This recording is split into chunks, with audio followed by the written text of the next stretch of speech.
formato de declaración anual, pues, o la declaración anual, en principio, lo que pretende hacer es informarle a la autoridad fiscal de las actividades que estuvimos desarrollando durante el año calendario, o bien desde que se creó la compañía hasta el 31 de diciembre, o bien del 1 de enero hasta que termina o iniciamos algún ejercicio incompleto por virtud de fusión, alguna liquidación, etcétera, etcétera. Y en sí, yo creo que de las partes importantes que hay que tener en cuenta es entender cuándo un ingreso es acumulable para los efectos de impuestos sobre la renta. Existen algunas diferencias contra el tratamiento contable, cada vez son menos diferencias por virtud de normas internacionales, IFRS, etcétera, etcétera, pero siguen existiendo algunas diferencias, y lo más importante desde un punto de vista de nuestro trabajo, que es la parte fiscal, pues es identificar cuándo es acumulable para efectos de posteriormente pagar impuestos. En estos ingresos incluso hay algunos ejemplos que no están establecidos en generalidades en la ley del impuesto a la renta. Hay que hacer un poco la investigación de qué se consideran ingresos. Como comentó Víctor, mañana estarán hablando de refipes, de empresas que están en países donde se paga un impuesto menor al 75% del impuesto en México, y que en algunos casos, como lo habíamos anticipado, el ingreso se va a generar no necesariamente cuando el dinero o los recursos estén en México. Por alguna razón, si por alguna razón realizan ciertas actividades, hay una atracción de ingresos o de montos que se generan en el extranjero y sobre los cuales se pagarán impuestos. ¿Qué no se consideran ingresos? Los aumentos de capital. Los aumentos de capital, excepto, y lo vamos a ver más adelante, aquellos que se realicen en efectivo por montos mayores a 600,000 pesos. ¿Sí? Damos la factura y en ese momento se considera ingreso acumular. 2. Entregues el bien o prestes el servicio. Insisto, aclaro el punto porque es importante. Estamos hablando de empresas generales, sociedades anónimas, responsabilidades limitadas, bla, bla. Y hay algunos casos en los cuales estamos prestando el servicio, no lo hemos facturado, pero ya tenemos el ingreso acumulado. Ejemplo, empresas que se dedican a proveer servicios de tecnología. Para que seamos claros, el SAP, si un ERP, un sistema de reporteo. Normalmente lo que se establece con ciertos clientes, y yo teniendo como cliente alguno de software, ellos dicen, cuando me contratan a mí, yo emito la factura por el 30% de la implementación del ERP. ¿Okay? En ese momento emito la factura, acumulo el 30%. El siguiente 30% me lo vas a dar al año, y el remanente 40% cuando termine de implementar. Vamos a suponer que la empresa se tarda 2 años en implementar el ERP. Cuando emite la factura, 30% en ese momento acumulo. Ahí no hay duda. ¿Qué pasa al mes de diciembre? No hay factura y sigue prestando servicios. ¿Qué tiene que hacer la empresa que está haciendo la implementación de servicios? La implementación de software. Tiene que ver cuál es el avance que tiene en la implementación para poder acumular la diferencia entre lo que facturó y lo que ya prestó de servicios. Al siguiente año lo mismo. Obviamente ya tiene una factura al año, y a los 2 años factura el total remanente 40%. ¿Qué sucede en esos casos? Sucede que hay una acumulación anticipada a la facturación. ¿Qué creen? La autoridad fiscal muchas veces no entiende este tema. O sea, está ahí, pero no lo entiendo. Cantidades percibidas para efectuar gastos por cuenta de terceros. Y aquí me voy a ir al ejemplo normal de un agente aduanal. En un agente aduanal, normalmente, ¿cómo vemos el CFDI? Los gastos de honorarios más tus gastos, que son reembolsos. La realidad es que la factura solamente es, o el ingreso del agente aduanal, son sus honorarios. Lo demás está a nombre del tercero. Si vinieran todas las facturas o todos los comprobantes a nombre del agente aduanal, entonces toda la factura sería un ingreso para mí. ¿Sí? Los intereses normales devengados y los moratorios, recordemos que en el caso de los moratorios acumulamos los 3 primeros meses y a partir del 4.º mes hasta el momento en que lo cobre.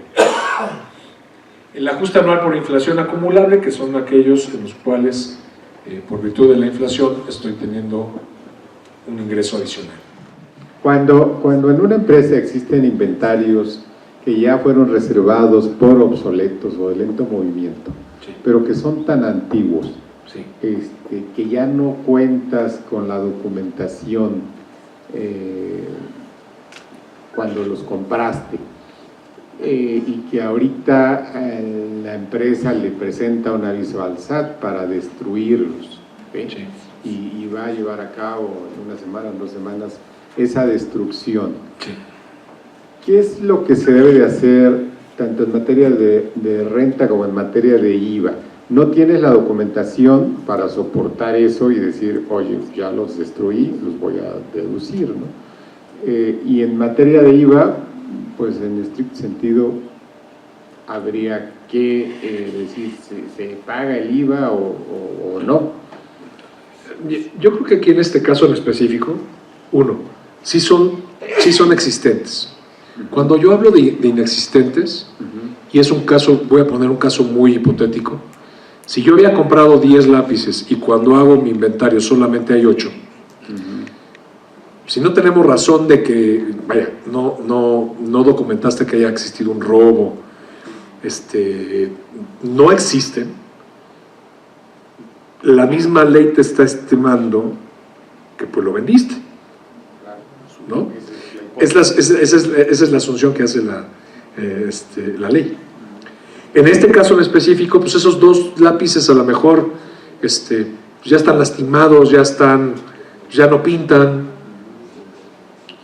Digo, que no pinten, pues está raro, pero suponiendo algo sucedió, pero los tienes ahí físicamente. Oye, la documentación comprobatoria de cuando se adquirieron no lo tienes, lo entiendo. Sí. Pero al final, el proceso siguiente, el proceso de ponerlos en donación y después destruir, te da el motivo o te da la documentación suficiente para decir, no los vendí. Al final, eso es lo que estamos haciendo con base en este tratamiento. Demostrándote a ti, autoridad, que 1, lo puse a disposición de donación, porque así me lo dice, y 2, los voy a destruir, pero aquí están. O sea, el tema es que físicamente cuentes con ellos. Si no existen y te realiza la autoridad una revisión y no los encuentra, estima entonces que fueron vendidos. Comentaba que Miguel nos decía, bueno, los ingresos son, y no hay ni cómo darle vuelta, ya vimos cuando hay enajenación, cuando se acumulan los ingresos de esa enajenación. Pues sí, la verdad es que las deducciones simplemente son optativas del contribuyente, los ingresos son obligación, nuestras deducciones es opción, si queremos. Si no queremos, pagaremos el impuesto de la renta sobre los ingresos totales. Al final, era la discusión si el impuesto de la renta se paga por la utilidad, por esa parte, o por el incremento patrimonial. No vamos a discutir, eso ya fue ampliamente señalado. Sin embargo, sí es importante señalar que son optativas todas las deducciones. No hay una sola deducción que sea obligatoria. Todas será potestad del contribuyente si las llevamos a cabo, si están primero permitidas, por supuesto, y si reunimos los requisitos que para cada una de ellas se tienen. Bueno, empezamos con las devoluciones que se reciben a los descuentos o bonificaciones que se hagan en el ejercicio. Hay que emitir un CFDI. También los gastos netos vamos a poder deducir restando los descuentos, bonificaciones o devoluciones. Aquí no nos dicen cómo. En el primer tema sí nos dicen cómo lo tenemos que hacer, en los gastos no. Entonces debemos entender que conforme se vayan generando estas devoluciones, descuentos o bonificaciones sobre los gastos, va a ser el tema de un gasto neto. ¿Por qué? Bueno, pues porque en otro tema de descuentos y devoluciones, pues sí hay un tema importante, ya lo comentábamos para los pagos provisionales, pues los ingresos son sin descuentos para llevar a cabo el pago provisional del impuesto de renta, no restando así las deducciones como son estas devoluciones cuando nosotros las otorguemos respecto de los ingresos que hagamos, va a ser una deducción. Hay una discusión reglamentaria que comentábamos que pues, viene a distorsionar un poquito el tema de los descuentos y devoluciones, porque el reglamento dice que aquellas que se otorguen con posterioridad al segundo mes, es decir, de marzo en adelante, los vamos a poder efectuar en el momento en que se llevó a cabo y no desde donde se generó el ingreso. Esto pues, nos lleva a una reflexión que dice restar de los ingresos acumulados del ejercicio en que se efectúen en lugar de hacerlo en el ejercicio que se generó. Esto podría ayudarnos en materia de los ingresos, pero viene un tema de restar del costo de ventas del ejercicio en el que se efectúen en lugar de aplicarlos en donde se genera. Esta distorsión tiene que si es de marzo hacia adelante, bueno, pues la reconozco. Ahorita en marzo yo emito una nota de crédito por un ingreso, hoy la reconozco, o sobre una deducción, hoy la reconozco. Pero si es de enero y febrero, como dice el reglamento, que en nuestra opinión no funciona, tendría que llevarme esto a yo reconocer en materia de mi costo de ventas, si yo la emití en enero y febrero, regresarle en el ejercicio que se generó, pongamos en el 2017, tendría yo que disminuir mi costo de ventas en razón de que la opción es de marzo hacia adelante, entonces pareciera ser que la obligación debiera de ser en enero y febrero. Situación que no estamos de acuerdo, porque primero el reglamento no puede ir más allá de la ley, y la ley establece muy claro que es una deducción, la deducción, después bonificaciones. Punto. Aunque sea contra ingresos, sí es una deducción y se acaba. Y algo muy importante, la nota de crédito, y creo que ya lo comentaban aquí alguien, la nota de crédito no sustituye ninguna cancelación de un CFDI. Hablábamos de esa distorsión de que por qué tiene el SAT un ingreso que yo no tengo porque yo contablemente emití una factura y una nota de crédito y para mí está neutralizado el efecto del ingreso. Para la autoridad no, prevalece el CFDI de ingreso.